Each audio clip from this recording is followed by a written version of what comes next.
Hello, I'm Chris Aponte, and this is an unboxing and authentication guide for the Air Jordan 1 High X Maniere Airness.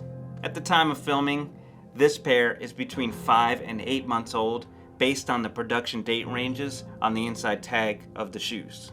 This dead stock pair is a men's 10.5 US release. Please understand that quality control deviations can and will occur on retails, and do not necessarily discredit their authenticity. Some features are size dependent, so please consider this guide a solid example, but not an absolute.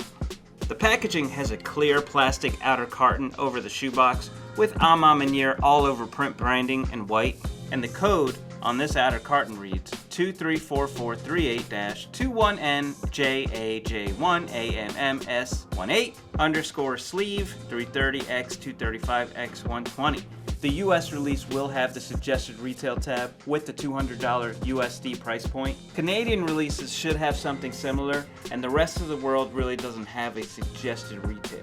The style code is DO7097-100, and the official colors are Sail Burgundy Crush. The metric box dimensions are 35 by 24.5 by 12.5.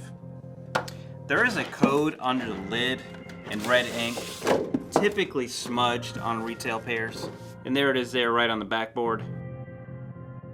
A dead stock pair should have translucent branded tissue paper over the shoes, and there should be a YCM sticker on the inside of the box.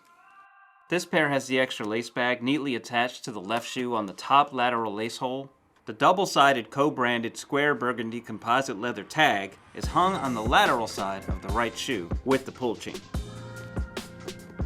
And a dead stock pair should only be laced in the bottom pair of lace holes. Now, there is nothing significant revealed on this pair under UV light conditions, such as watermarks, factory stamps, etc., but a word on UV light testing. UV light testing can be a great authentication tool, but it should never be your be-all end-all.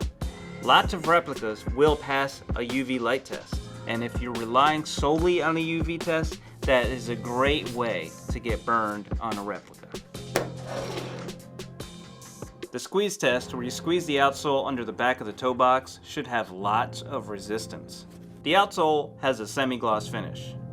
The aged white upper has a distressed, cracking texture that is consistent everywhere but the vamp and tongue, which appear more distressed than the rest of the upper.